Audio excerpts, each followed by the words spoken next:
আসসালামু আলাইকুম।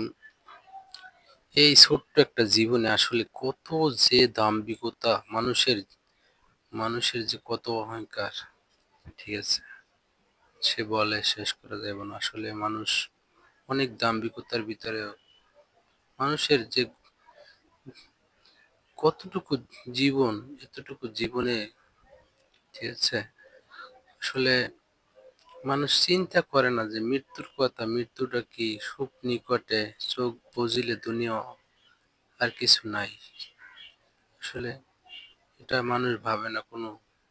এত কিছু অর্থ সম্পদ, মানুষ ঠকানো, এগুলো আসলে মানুষের কাজ হতে পারে না। আসলে ইমানদারের কাজ এমন হতে পারে না। আল্লাহ পাক মানুষকে সর্বশ্রেষ্ঠ মানুষ, প্রাণী, জীব হিসেবে সৃষ্টি করেছেন। আল্লাহ পাক আশরাফুল মাখলুকাত, সৃষ্টির সেরা জীব হিসেবে মানুষকে সৃষ্টি করেছেন। আসলে